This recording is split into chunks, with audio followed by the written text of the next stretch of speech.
It's 4th of July week here on the NFC West Huddle. We're joined by experts from around the division.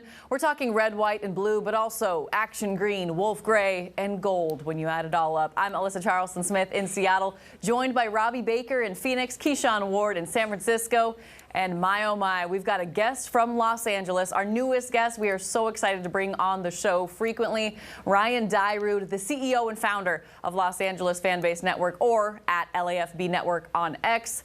Ryan, thanks for being here. We're so excited to have you. Thank you. I'm thrilled to be here and hanging out with all of you beautiful people. So excited always to talk West Coast football in the NFC West and obviously here in LA. So thanks for having me. Excited to be here. Wow, beautiful. That's big compliments for Robbie, Keyshawn, and I. Thank you, thank you. The Rams, they just haven't had anyone to defend them on this show over the past couple weeks, so I think you'll help keep us on our best behavior with any LA slander. Let's get into our first topic. The NFL tweeted a graphic this week of 4 different quarterbacks that already have one Super Bowl win to their name. You got Aaron Rodgers, Russell Wilson, Matthew Stafford, and Jalen Hurts, more recently, obviously. Who of those 4 QBs have the best shot at winning their second this season? Keyshawn, I want to start with you in San Francisco.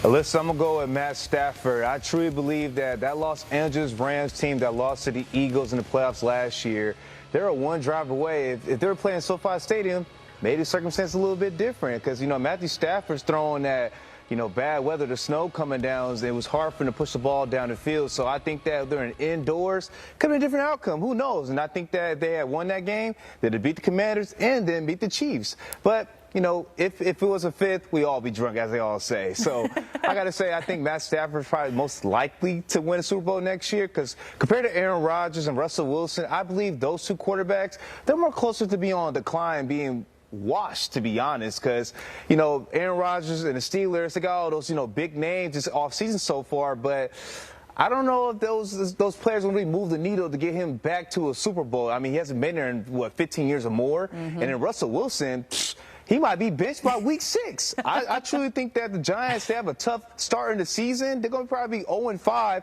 and Jackson Dart come and take his spot, or even James Winston. Who knows? And I just think that Jalen Hurts, he did a great job last year, winning when it matters in the NFC title game and Super Bowl, performing at his best. But 13 weeks before that, he was, averaging 150 yards passing. So I got to see it again to believe that he's going to bring another Lombardi trophy to Philly. So if I had to pick, I pick Matthew Stafford. All right. Okay, so we're going with a little LA Rams fandom. Just trying to get, Ryan on your good side. I see it, Keyshawn. I'm just kidding. But I'm so with you on the Russell Wilson thing. He's going to have to beat out Jackson Dart, I think, for that starting position with the New York Giants. Okay, Robbie, down in Phoenix, who do you think has the best odds? Well, first, I just want to start. I'll apologize to Ryan because I know he agreed to join us here, but I don't know if he entirely knew what he signed up for. I'm filling in for Richard this week. When Richard gets back, that's when kind of the wheels kind of tend to fall off this, and you maybe catch some strays there. So just fair warning to Ryan there. I'll try to play nice here today. But when you look at the list of the names you gave, Alyssa, Aaron Rodgers kind of stood out to me, and I'm kind of going to zig where Keyshawn zagged a little bit because the moves that the Steelers made this offseason, very un-Steeler-like, not only in the pursuit of Aaron Rodgers and how they kind of waited and did it on his time, but then they have made some blockbuster trades. Jalen Ramsey, DK Metcalf, and then immediately paying DK Metcalf big money. The Steelers feel like a team, the moves they're making makes it feel like they're a team that believes this is a time for them to push all the chips in and compete for a Super Bowl title with the moves that they made. Those are not the type of moves and is not the type of offseason we're accustomed to seeing from the Pittsburgh Steelers. So in that regard, if you look at the way the organization is kind of making moves to feel like it's a Super Bowl time, then I will lean a little bit towards Aaron Rodgers. But a lot of question marks surrounding TJ Watt right now. He's a name that constantly feels to be in the news this week. Are they going to give him the big money, give him a big extension that he has kind of rightfully earned, in my opinion? That's something that, again, if this was a typical Steelers situation, it would likely get resolved, and you keep TJ Watt to be a Steeler for life. But the way that this offseason has gone for the Steelers, it seems like it's kind of upside-down world right now for what they usually do. So I'm sure Steelers fans, though, hope TJ Watt stays there long-term and that Aaron Rodgers is hoisting a Lombardi trophy next February. Yeah, TJ, come on over to Seattle. We've got a lot of cap space. We have a defensive-minded head coach. Everything's ready for you here with the Seahawks. I know, obviously, he's entering that final year of his deal. Cannot wait to see what happens, but you're totally right, Robbie. I'm shocked at how much of a personality switch the Pittsburgh Steelers have undergone. Okay, Ryan, it is your turn. I'm sorry we waited last for you, but I had to hear from the other guys because I hadn't talked to him yet. So, Matthew Stafford on this list, do you like his chances, or is there somebody else that, catches your eye? Yeah, well, I don't want my very first question to sound like a biased answer, but I think the answer is Matthew Stafford. When you look at the team coming back they had last year, how close they were last year, as already alluded to earlier, just being one play away essentially from knocking off the Eagles, going to the Super Bowl. And I think when you just pair that with Sean McVay and the coordinators he has and kind of the culture they've built in Los Angeles, they're kind of the ones to beat. I won't piggyback too much on what everyone else said, but I think Aaron Rodgers is enticing in what they're doing in Pittsburgh, but the AFC is just a gauntlet. I mean, good luck getting through all those great teams, and now you have the new risers like Denver and Los Angeles Chargers, who are also have great quarterback play in the AFC, so the NFC is much more wide open, and when you look at this list specifically, it's kind of Matthew Stafford or Jalen Hurts, which is what it was in that game in the playoffs. So I like the Eagles still. I like Jalen Hurts a lot, but I just think what the Rams did, adding Davante Adams, what they were able to do in the draft, getting Terrence Ferguson as their first pick with a tight end, having that true tight end hopefully come into play as Sean McVay is going to run a lot more 12 personnel this season. I like the odds of Stafford. And, obviously there was all the rumors in the offseason of are they going to trade Matthew Stafford to the Raiders or to the Steelers? The fact that they end up getting him back, he's happy, the team's happy. I think he wants to go out on top, as every quarterback does, and I think he has the best shot to do that. Honestly, all great points. I think it's completely fair to say that, especially when you look at the rest of the AFC. It is terrifying. Denver Broncos could have one of the best defenses in all of the NFL, and just in general with Pittsburgh, who they have to go through. Honestly, for me, I laughed when I saw Russell Wilson. No disrespect, but it's what Keyshawn said. He's on the New York Giants. So that part of the graphic really made me laugh. They were 3-14 last year. We're not going to talk about the fact that one of those wins was against the Seahawks. Forget that. Most sports books actually have the Buffalo Bills favored to win it all this year. So obviously, Josh Allen looking for his first Super Bowl. But the Philadelphia Eagles are second, and it's really hard for me to pick against them with all they have returning. When you're looking at just quarterbacks, I think it's fair to say Matthew Stafford probably is the guy most talented, most experienced, but I can't pick against Jalen Hurts because of who he has around him and the defense they're bringing back, and Saquon Barkley. But again, Matthew Stafford, absolutely my second pick, primarily because of his young, talented defense that they've got in Los Angeles, and Sean McVay. Got a lot of respect for him in the receiving core. Like we've mentioned, Davante Adams being in that mix. Aaron Rodgers is just way too risky for me to pick right now because of what's happened with the Jets. I'm so curious what he needs going forward to be back to that, even anywhere near what he was when he was with Green Bay. I think health is obviously a concern, but mentally, I don't know if he's the same dude as he was in Green Bay, even when you have guys like DK Metcalf and their other fun additions. All right, next up, what is the most important move the team you cover has made this offseason? It can be a draft pick, it can be a free agent signing, an extension, or even a player they cut. Ryan, our LAFB Network founder, let's start with you on this one. Yeah, well, this is not to talk about the same player. This is actually an easy one. I mean, you can look at Davante Adams and that addition. You can look at who you guys in Seattle now have, Cooper Kupp, losing him.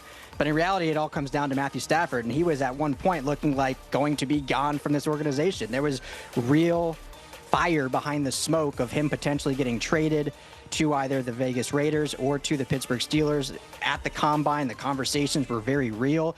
It was kind of the midnight hour where a meeting in the morning, not really midnight, but it was like 5 a.m. in the morning, where he sat down with Sean McVay and with Les Snead, and they were able to kind of hash out another one-year-long deal to kind of get him done and get him happy and stayed in L.A. around the tune of $50 million.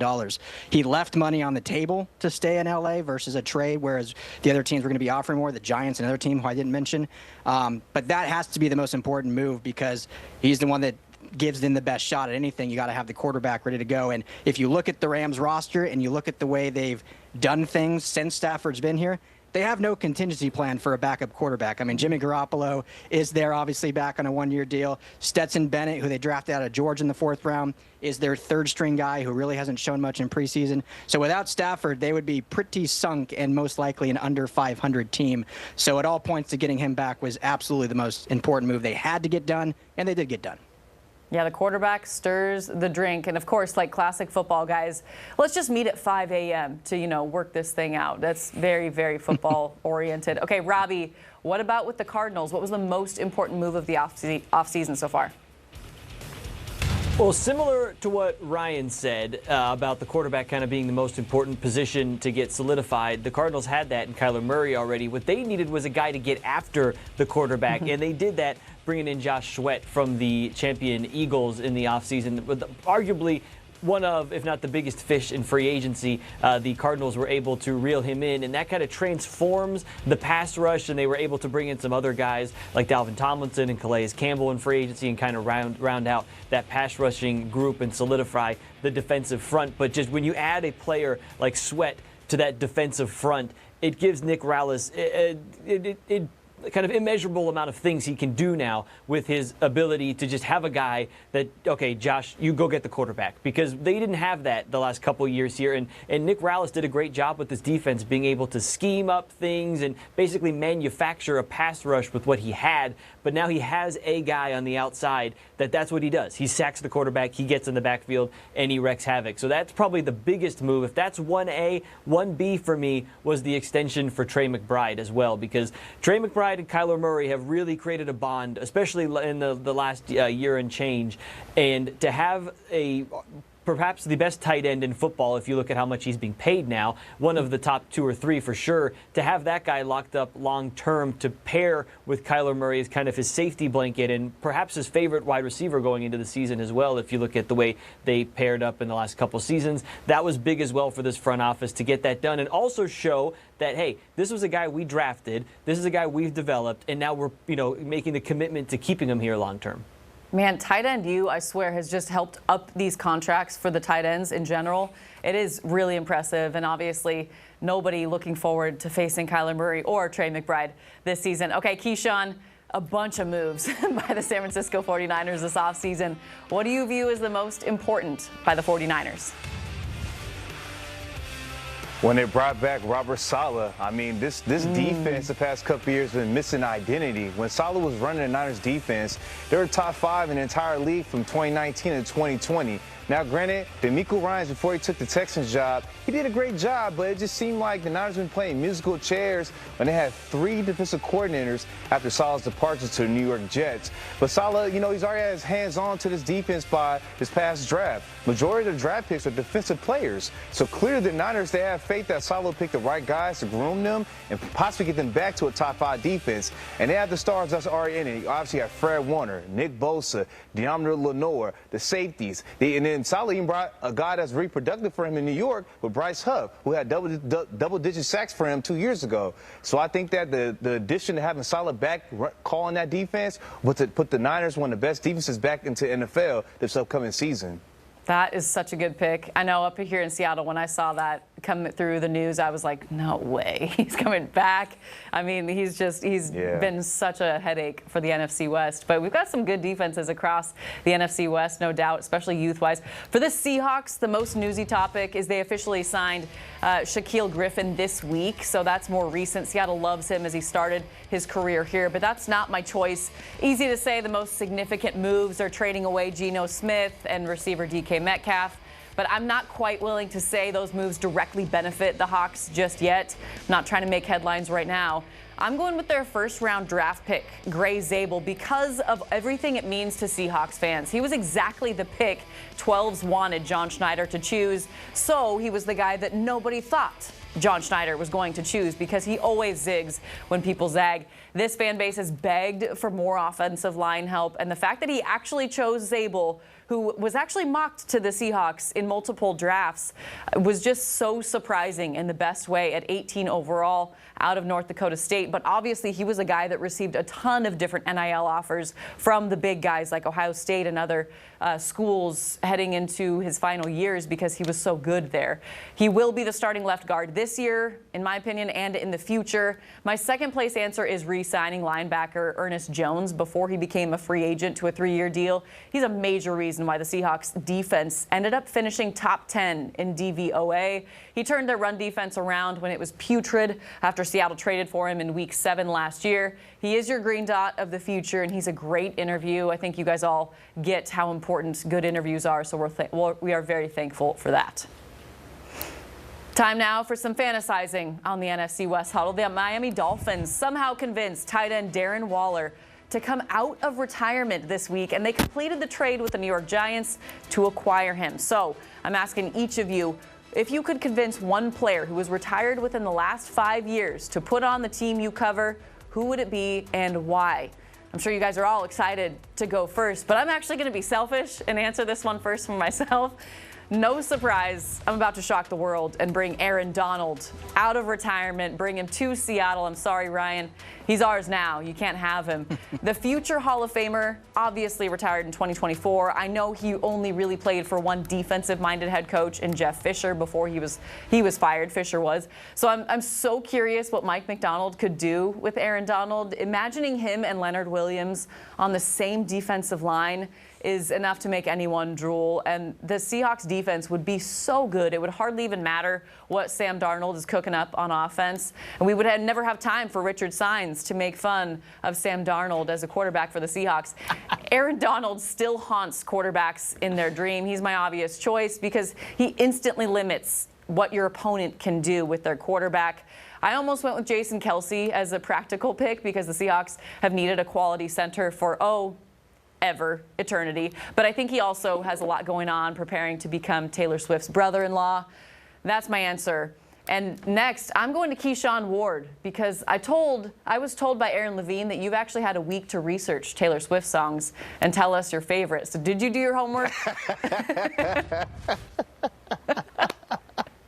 Yes, I did do my homework. Nice. Actually, I didn't know one Taylor Swift song. It was Shake It Off. But I'll be honest, y'all, I kind of did that on purpose. I knew that I'd get a hot reaction, so that's why I did that. I do know a couple of Taylor Swift songs, but I'm not a big fan. But neither there to say the player I would pick. You actually took one I just said, Aaron Donald, in my mind, but I'll go a different route. I'll pick one of the Niners. Not a sexy name, but John Feliciano. He was the right guard for the Niners when he went to Super Bowl in 2023-2024 season. And I think Feliciano, he was brought in as a utility player, but he ended up really helping the Niners run game. And that's why Christian McCaffrey had such a great season. Everybody talks about Trent Williams, the all-pro, one of the best linemen that's ever played in the game. But Feliciano did a great job that year. So if I had to pick one former Niner this past 5 years, I would go with him. Okay, I like it. Thanks for switching so we don't all have all the same. I mean, everyone could easily choose Aaron Donald. Robbie, out of all players who have retired in the last 5 years, who are you bringing back to join the Cardinals? Well, I know Richard's not here, but I will say Aaron Donald, that guy. Sam Darnold, not that guy. Oh, just my goodness. to keep up what we got going on here at Fox 10. I'm going to, and also Keyshawn, you're a Swiftie. Don't just be honest with us here, okay? He is. But I'm going to take kind of what you said up there, Alyssa. Jason Kelce, I think, would be nice to have on this Cardinals offensive line. They have Yelda Froholt as their center. Jason Kelce he seems like he could play other offensive line positions, and their guard spots right now for the Cardinals could use a little help. But also, just Jason Kelce, how much fun would it be to be around that guy on a weekly basis? You mentioned, Alyssa, players being great interviews and how that helps us do our jobs. Jason Kelce is just like the minister of good vibes. I don't think I've ever seen that guy not having a blast. So I just feel like I would want him out of retirement just to be able to hang out with them every, a couple times a week at the facility. That's I say hang out with them. We get to talk to them for 30 seconds in front of their locker, but it makes me feel like I know them, Yeah, I mean, thinking of the segments that you could make your station money on, I mean, a segment with Jason Kelce, the sponsorship opportunities are crazy. So there's something with American flag Speedos there. We'll workshop it. We'll workshop it. That's a winner, no doubt. Okay, Ryan, I stole your Hall of Fame defensive end, but if you want, you can still choose him. But, I mean, who are you going for? Who are you convincing to come back and play for the Rams? Yeah, you threw a curveball at me because I had the obvious easy answer. I thought if we were going based on our team retirees. And yes, to the earlier point, Jason Kelce, clearly the best beer hang. If you're going to just have a beer with, that's the obvious answer. But I'll give you two. I'll go one retiree inside the NFC West and then one national retiree. If we're going inside the NFC West, he just makes the 5-year cutoff. But Arizona Cardinal great Larry Fitzgerald retired in 2020. Arguably one of the best receivers of all time. Would love to see him paired with Matthew Stafford for his last hurrah as he kind of goes for this Super Bowl run. And in this Sean McVay offense would be a blast to see the former Pitt Panther. And then in the league, former USC Trojan, Dallas Cowboy great, Tyron Smith, one of the best left tackles in all of football.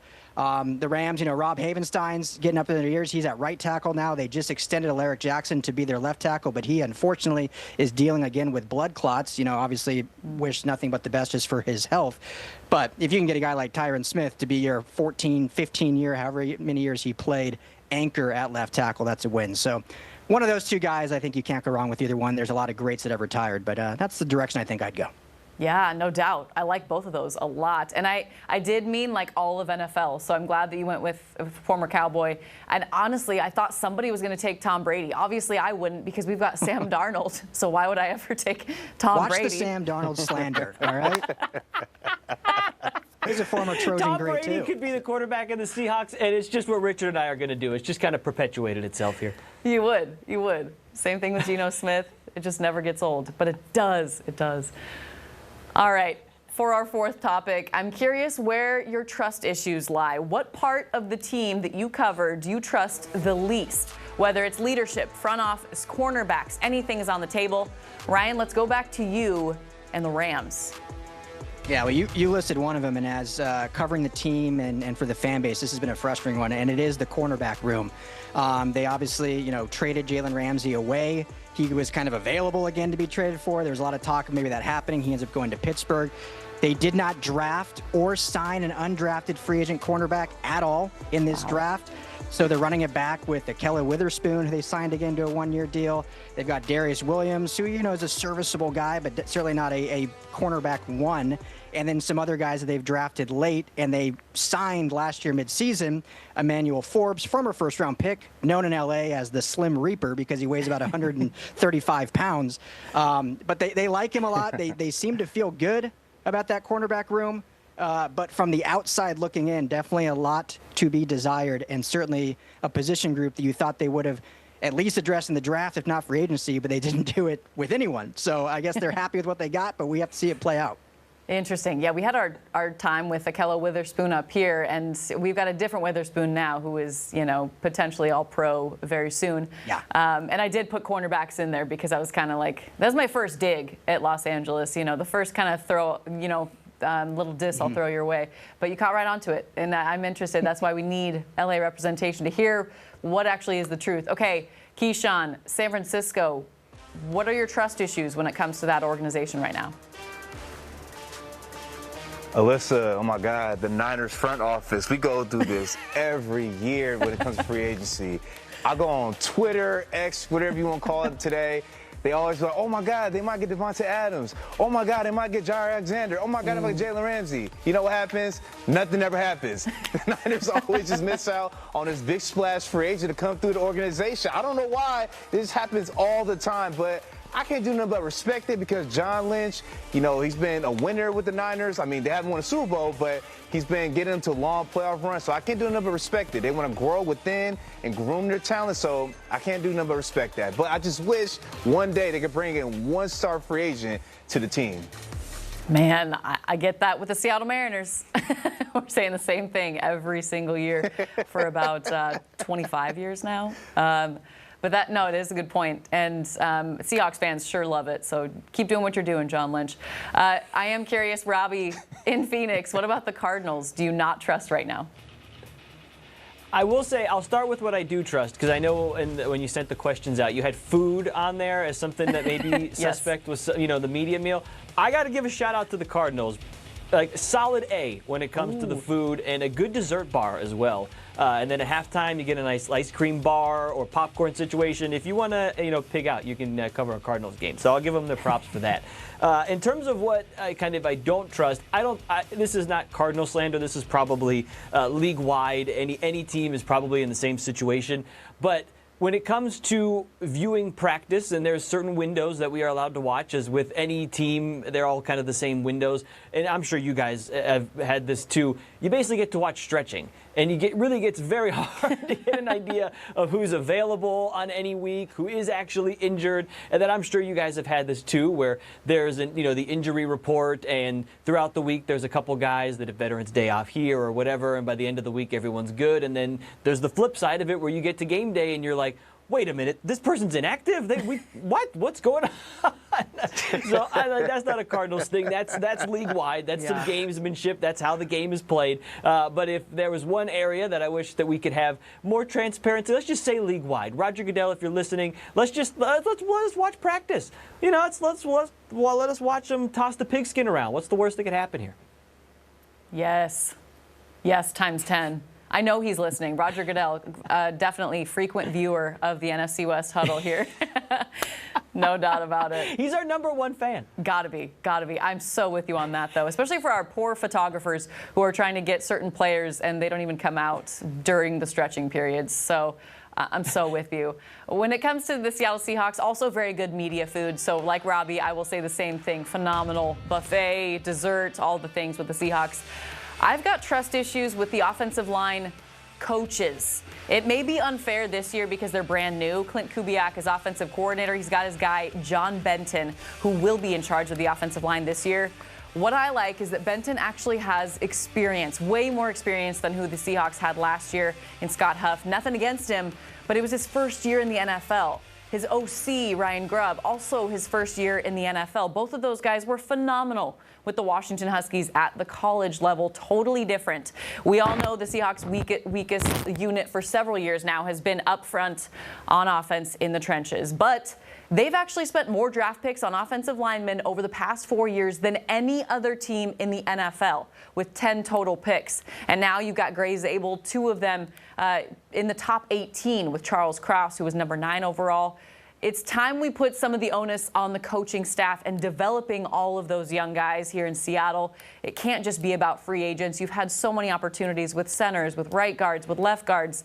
You've got your left guard. You've got probably your right tackle as long as Abe Lucas is healthy. Your left tackle is a phenomenal athlete in Charles Krause. I'm hoping this new scheme under Clint Kubiak, who loves to run the ball, will help all those guys in terms of what they know they need to do. But the coaching side of it has to be better, and I'm going to call them out. I'm going to have new trust issues if they're good, and then if this keeps continuing, it's got to be trust issues with the evaluation and scouting department because they continue to draft these guys. I hope everybody proves me wrong within the coaching staff and with the scouting department. Get that offensive line up to par.